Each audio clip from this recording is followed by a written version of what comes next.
Design drawing बिल्कुल नहीं होना है।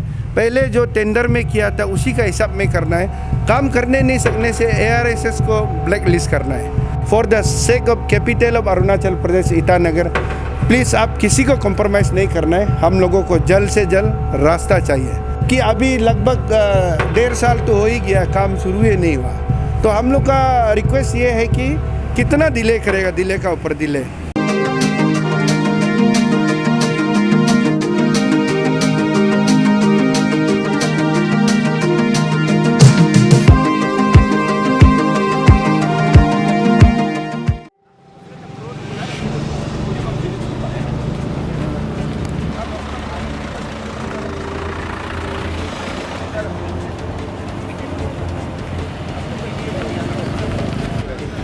लेकिन पब्लिक रिप्रेजेंटेटिव होने के नाते मेरा रिक्वेस्ट ये है, आप लोग अपना ड्राइंग क्या है यहाँ से कम से कम ये है ब्रिज, ये ब्रिज के बाद ये ब्रिज इधर सीधा आता है स्ट्रेट। टेक्निकली तो वही बात है ना, सच्चाई तो 2 ब्रिज का तो बात कर रहे हैं। हम लोग को रास्ता चाहिए धरती, तो धरती का ब्रिज एक तो बनाना है। तो ब्रिज प्रेजेंट ब्रिज को भी 15 ले आओ, ब्रिज सब कहानी खत्म। हम लोग एक इंस्पेक्शन किया नेशनल हाईवे 415 जहाँ पैकेज बी और पैकेज सी जहाँ बनना है। हमने इस रास्ता का चलते ऑनरेबल चीफ मिनिस्टर का साथ कई बार दौरा कर चुका है। हमारा राइट फ्रॉम बेंजामिन होटल से लेके अपना बंदरदेवा तक जो सारा स्ट्रेस जो है पैकेज बी और पैकेज सी को कवर होता है। तो अपना चीफ मिनिस्टर ने ये आदेश दिया कि ये ज़्यादातर भाग हमारा कॉरपोरेटर लोग का अंडर में आता है।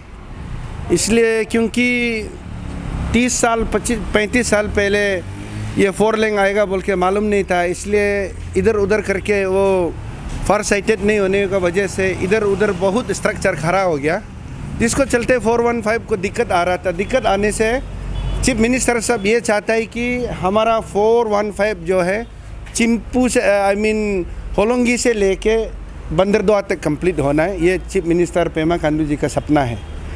तो हम लोगों को अभी ज़्यादा दिक्कत ये हो रहा था, एक तो टेंडर जब प्लॉट किया कोई ओडिशा बेस पार्टी ARSS करके, और down the line ARSS he main जो टीम जो है वो 10,000-11,000 करोड़ का अपना क्रेडेंशियल दिखा के उन्होंने काम तो ले लिया। काम लेने का बाद फिर यहाँ में वो लोग आउटसोर्सिंग करके लोकल आदमी को दे दिया। लोकल आदमी को देने से इशू ये होता है कि हम पब्लिक को ये बता देना है, हमारा यहाँ का जो इस्टेब्लिश पब्लिक लोग और यहाँ का पब्लिक लीडर लोग जो नया इलेक्टेड होके आया वाला काम करने वाला लोग को वो लोकल टू लोकल में बहुत इशू होता है। खास करके हमारा ऑफिसर लोग, यहाँ का जो लोकल ऑफिसर लोग ऐसे होता है कि 415 का वो टेक्निकली हर आदमी को अपना फ़ायदा निकलना चाहता है। वो ये है कि प्रशासन वाला जो है, हाईवे वाला जो है, हमारा लोकल ऑफिसर लोग जो है अपना कहीं कहीं में 12 मीटर, अब ईटानगर वाला में भी देखिए कहीं कहीं में 12 मीटर सिर्फ लिया। अब RK मिशन को क्रॉस करने का बाद पुराना डॉक्टर भीमन नेतुंगा जहाँ में गंगा मार्केट मेन है वहाँ 12 का स्ट्रेच है सिर्फ।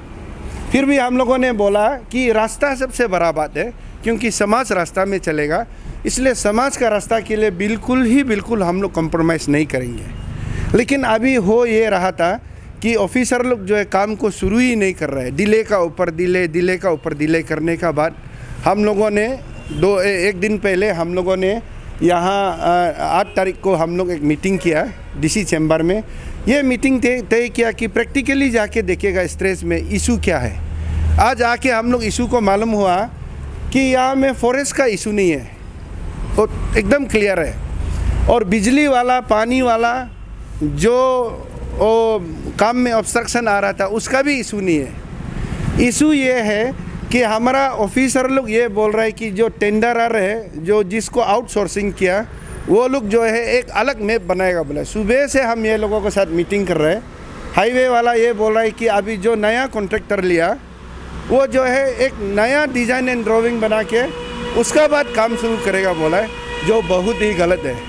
क्योंकि नेम का अनुसार जब एक बार टेंडर हो जाता है वो सरकार को NIT में टर्म्स एंड कंडीशन को शुरू का जो डिज़ाइन ड्राइंग होता है, इतना फुटिंग होगा, इतना डाया होगा, इतना लंबा होगा, आपका फ्लाईओवर 2 लेन का इतना साइज़ होगा, 4 लेन का इतना होगा बोल के टोटल NIT के साथ टेंडर करके वो लोग जीता हुआ है ARSS कंपनी।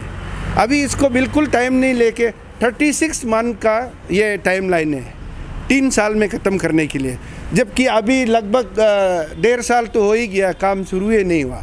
तो हम लोग का रिक्वेस्ट ये है कि कितना डिले करेगा, डिले का ऊपर डिले, इसलिए इस डिले को नहीं होने देने के लिए अभी पता चला है अभी 21 तारीख को DC ने बताया कि चीफ मिनिस्टर का वहाँ एक फाइनल सीटिंग है। हम इसलिए पूरा कॉरपोरेटर लोग को या ईटानगर का जितना पब्लिक को, खास करके जो इफ़ेक्टेड पब्लिक है स्ट्रेस B और स्ट्रेस C का, बेंजामिन से लेके बंदरदुआ तक सारा प्रशासन बोल रहा है कि कोई इशू नहीं है। अगर किसी का कंपनसेशन में कोई प्रॉब्लम है ज़रूर मुझे बताइए, मैं उसका पब्लिक का आवाज़ बनना चाहता है। और किसी को अन्याय किया अननेसेसरीली, किसी को जैसे एकदम तोड़ फाड़ करने जा रहा है नियम का अलग से, क्योंकि ऑफिसर लोग यहाँ उल्टा पुल्टा बहुत कर रहे हैं। अगर वो लोग ऐसे कोई गलत काम कर रहा है तो हमको बता दीजिए, हम वहाँ पब्लिक का साथ रहेंगे। और जो भी इशू आ रहा है करने देके हम लोग रास्ता को जल्दी से जल्दी शुरू करना है। आपका माध्यम से हम ऑनरेबल चीफ मिनिस्टर साहब को ये रिक्वेस्ट करना चाहेगा, डिप्टी चीफ मिनिस्टर दोनों, लर्नेड चीफ सेक्रेटरी तीनों को हम ये रिक्वेस्ट करना चाहेगा, for the sake of capital of Arunachal Pradesh Itanagar, please आप किसी को कॉम्प्रोमाइज़ नहीं करना है। हम लोगों को जल्द से जल्द रास्ता चाहिए। रास्ता बनाने में कोई भी दिक्कत होगा, अभी का प्रेजेंट ऑफिसर लोग भी सपोर्ट नहीं कर रहा है। वो लोग कहीं ना कहीं अपना आदमी को कैसे ना कैसे करके अपना साइड लाइन करके टेक्निकल का बहाना बना के माने अनजस्टिस कर रहा है। इसलिए CS को, CM सर को, डिप्टी चीफ मिनिस्टर को मेरा रिक्वेस्ट है, इसको पहला जैसे कोई हाई पावर कमेटी बना के जो ज़मीनी स्तर से जुड़ा हुआ है, जो ईमानदार से काम करेगा, ऐसे टीम को लगा के ये काम को जल्दी शुरू कराइए और ईटानगर का आदमी को हाईवे को जल्दी जल्दी दिला दीजिए। ये मेरा आपका माध्यम से एक सीरियस अपील है। ये ऑलरेडी टेंडर पास हो चुका है और काम भी अलॉट हो चुका है, तो ये रीडिज़ाइन का क्या कॉन्सेप्ट है सर, कैसे? वही उसी का तो रोना है। मैंने सुबह मीटिंग किया, आपने यहाँ आके पता चला है कि ARSS ने ये टेंडर जीता था, अलॉटमेंट भी हुआ, लेकिन अभी पता चला है कि इसको TK ने दोबारा काम लिया बोला। तो उसका सुबह रिप्रेजेंटेटिव आके मुझे वहाँ मीटिंग किया, मैंने पॉइंट में खड़ा होकर बोला अभी आपको बताओ क्या दिक्कत है। पब्लिक का प्रॉब्लम है तो हम लोग पब्लिक को फैसला करेगा, और PHE का प्रॉब्लम है तो PHE वाला को हम लोग आज सुबह हाजिरी किया। DFO हम लोगों का साथ था, PHE हम लोग का साथ था, इलेक्ट्रिकल वाला साथ था, लेन वाला साथ था, कैपिटल MLA लोग DC साथ में था। हमने बोला आप काम शुरू क्यों नहीं कर रहे? उन लोगों ने बोला है कि अभी जो सेम बात किया, ये बहुत बड़ा बात है। उन लोगों ने बोला है कि अभी हमारा कंसल्टेंट जो है, वो लोगों का कंसल्टेंट, TK का कंसल्टेंट जो है, डिजाइन ड्राइंग को वो लोग पूरा इसको रिफाइन करके फिर ये आपका जो पहले डिजाइन ड्राइंग किया था उससे अप्रूव कराएगा बोल के। इंटरेस्टिंगली हम दुखद माने बड़ा मन से मेरा ओपन क्लेम ये है पब्लिक के लिए, एक बार जब टेंडर हो जाता है तो डिजाइन ड्राइंग का बिना कोई टेंडर प्लॉट नहीं होता है।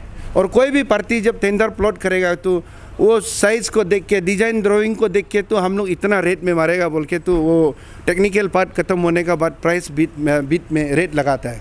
इसलिए ये बहुत इंपॉर्टेंट पॉइंट है, आपका माध्यम से हम बताएगा। रीडिज़ाइन ड्राइंग बिल्कुल नहीं होना है, पहले जो टेंडर में किया था उसी का हिसाब में करना है। काम करने नहीं सकने से ARSS को ब्लैक लिस्ट करना है, सारा देश में उसको ब्लैक लिस्ट करना है। नहीं होने से वो 10,000 12,000 का क्रेडेंशियल दिखा के या फिर लोकल को जल्दी जल्दी आउटसोर्सिंग नहीं करना है। वो मेन टीम को हम बुलाएगा, 21 तारीख को मीटिंग होने जा रहा है। अगर आपका माध्यम से कहीं ना कहीं अगर वो सुनाई देगा तो मेरा अपील ये रहेगा कि ईटानगर का पब्लिक का तरफ से मेन बीदर जो है आना चाहिए। वो लोग अपना प्रॉफिट मेकिंग में बीट कर दिया, क्रेडेंशियल दिखा दिया, नीचे आउटसोर्सिंग कर दिया, तो इशू हम लोगों को ईटानगर का पब्लिक को हो रहा है। तो मेरा अपील ये है कि मेन बीदर जो है CS का सामने 21 तारीख को हाजिर होना है, जो हम लोग फेस टू फेस मीटिंग करेंगे। सर ये तो हो गया हाईवे का, सर हाईवे तो आज तो कल बन जाएगा। सर दूसरा है सर जो लेकी तो जो नाहरलगुन के आप मेयर भी है सर, तो उनका जो रिपेयरिंग का रास्ता बहुत ख़राब है सर, रिपेयरिंग नहीं हो रहा है, उसमें इनोवेशन नहीं हो रहा है। ये आप सबको पता है, DC ने भी बार बार बोला है। इसी चीज़ के लिए हमको रोना है ये ARSS को। जब टेंडर जीत जाता है किसी भी रास्ता को, जब तक वो एग्रीमेंट का मुताबिक, NIT का मुताबिक, टर्म्स एंड कंडीशन का मुताबिक रास्ता बना मरम्मत कर नहीं देता है, सारा रिपेयरिंग जो उसका ड्यूटी है उसमें एग्रीमेंट में लिखा हुआ है। इंटरेस्टिंगली ये टीम जो है किस लिए रिपेयरिंग नहीं कर रहा है, ये बहुत गलत बात है। आप लोग जो बोल रहे हैं अभी का जो स्ट्रेस जो आपका मॉडल विलेज से लेके वो आपका यूनिवर्सिटी नियरेस्ट गेट तक जो है हालत ख़राब है। यही ARSS या हमारा TK जो है, हम सीरियस अपील कर रहे हैं कि आपका काम कब होगा नहीं होगा, लेकिन कम से कम पब्लिक चलने का लायक इमीडिएटली रिपेयरिंग करके करना चाहिए। ये सरकार का काम नहीं है, ये टेंडरर जो जीत चुका है और बीडर जो जीत चुका है उन लोगों का काम है इसको इमीडिएट रिपेयर कर देना है। ये क्लियर है एकदम। और अभी हमारा जो कल परसों जो है एक जो फॉरेस्ट का एक इशू को लेके हमारा ऑनरेबल मेयर और ऑनरेबल MLA का सभी का साथ मीटिंग भी था। तो आज उस मीटिंग का आउटकम है कि हम लोग फिजिकली ये जो रास्ता में जो भी तकलीफ है उसको मुहैया किया जाए, देखा जाए। तो इस हिसाब से आज सुबह 6 बजे से हमारा ऑनरेबल मेयर और ऑनरेबल MLA उसके साथ में हमारा DFO सर भी इधर बैठा है और हमारा हाईवे का एग्जीक्यूटिव इंजीनियर बैठा है। बहुत से डिपार्टमेंट है जो PHE है, पावर है, अलग अलग डिवीज़न का है, वो भी आज शामिल था। तो हमारा लेन डिपार्टमेंट है, मेरा जो मैं एडमिनिस्ट्रेटिव ऑफिसर्स है, सभी लोग आज जितना, क्योंकि यहाँ बहुत ट्रैफिक जाम होता है और इधर भी ठीक नहीं होता है, जितना देख सकता है आज देख लिया है। और कोशिश यही रहा कि अभी जैसे एक बार सड़क को कंट्रैक्टर को हैंड ओवर हो जाता है तो यहाँ हमारा स्टेट डिपार्टमेंट, स्टेट गवर्नमेंट या हाईवे डिपार्टमेंट उसमें कुछ खर्चा नहीं कर सकता है, ऑलरेडी उसमें सेंक्शन हो गया फंड। तो लोगों का एक क्लैरिफिकेशन जानना ज़रूरी है कि एक बार हैंड ओवर हो जाता है तो हम उसमें हाथ नहीं लगा सकता है। तो इसलिए हमारा जो कोशिश है सरकार का तरफ से या हाईवे डिपार्टमेंट का कोशिश ये रहता है, कंस्ट्रक्शन एजेंसी जो है जो भी तोड़ा मोड़ा जहाँ गदा गुडी है वो फिलअप करना चाहिए। तो परसों नरसों से वो लोग शुरू कर चुका है, आप लोग देखा भी होगा, और नाला को भी वो क्लियर कर रहा है। वो भी ये चीज़ को ऐसे नहीं है कि हम लोग आगे जैसे बताया आंख बंद करके और कान बंद करके नहीं रखा है। हम लोग डेली बेसिस में हमारा हाईवे डिवीज़न का साथ हमारा एडमिनिस्ट्रेशन भी लगा हुआ है, गवर्नमेंट भी लगा है, हमारा जो इलेक्टेड लीडर्स लोग भी लगा हुआ है। देयर वाज सम कम्युनिकेशन आप कोऑर्डिनेशन, प्रॉपर कोऑर्डिनेशन हम लोग का नहीं था, कुछ फॉरेस्ट का इशू था एंड कुछ और टेक्निकल कुछ इशू था जो हम लोग रिजॉल्व कर लिया 8 को। नाउ उन लोग अभी मोबिलाइज कर रहा है। भूमि पूजा तो आपका भूमि पूजा करने का बाद डायरेक्ट स्टार्ट करेगा बोल के तो कॉन्ट्रैक्टर को भी हम लोग ये नहीं बोल सकते हैं, क्योंकि हम लोग जो जब लैंड हैंडओवर करता है उसमें बोलता है कि टोटली एनकम्बेंसी फ्री। एनकम्बेंसी फ्री मतलब आपका that is inclusive of utility area का, मतलब कॉन्ट्रैक्टर को प्रॉपर एक क्लियर जगह मिलना चाहिए। तो वो हम दे नहीं पाया था उस समय में, तो उसमें कुछ इश्यूज था। It has been resolve on 8, तो अभी वो शुरू करेंगे। They are mobilising the machinery.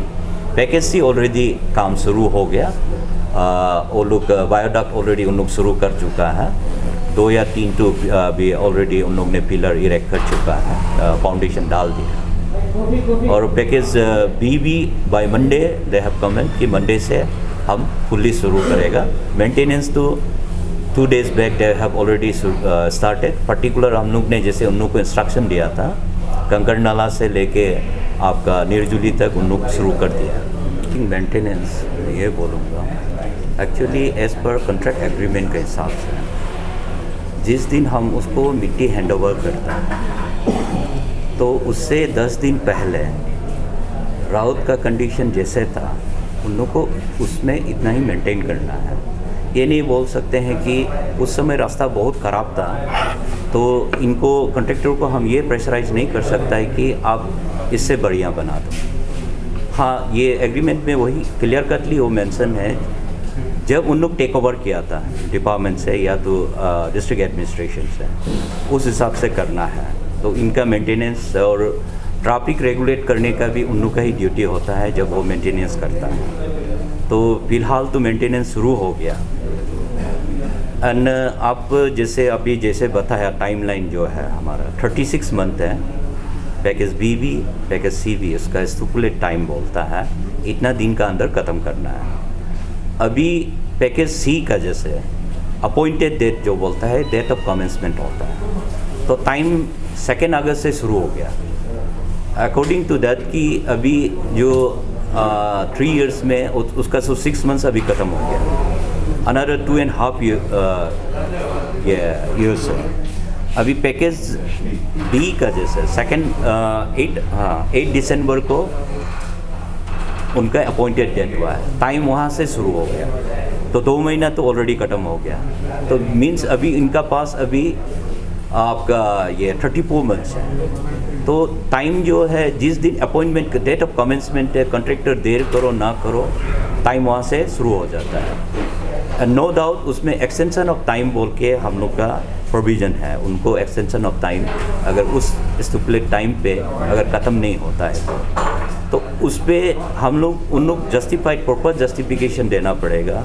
कभी जैसे कि हम लोग लैंड हैंडओवर करने में देर हुआ या यूटिलिटी शिफ्टिंग होने में देर हुआ या बारिश हुआ या हड़ताल हुआ जो भी है तो उन लोग प्रॉपरली हिंड्रेंस रजिस्टर में मेंटेन करता है, अकॉर्डिंग टू दैट उन लोग अप्लाई करता है हम लोग, तो कभी कभार आगे चला जाता है।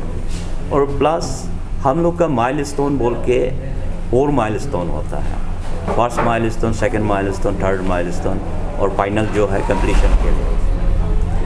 अगर माइलस्टोन उन लोग अचीव नहीं कर सकता है तो उन लोग को पेनल्टी होता है, लेकिन ऐसा नहीं कि माइलस्टोन अचीव नहीं किया है उसमें भी फिर देखता है कि कॉन्ट्रैक्टर अगर प्रॉपर जस्टिफिकेशन दे सकता है कि हमारा सर गलती नहीं था तो हमने उसको माइलस्टोन इसके लिए अचीव नहीं किया।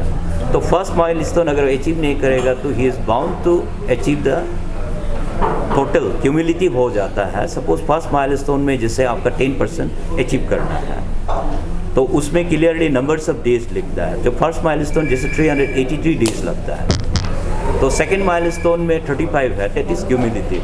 टोटल वो 35 वो उसको अचीव करना ही है। तो ऐसा करके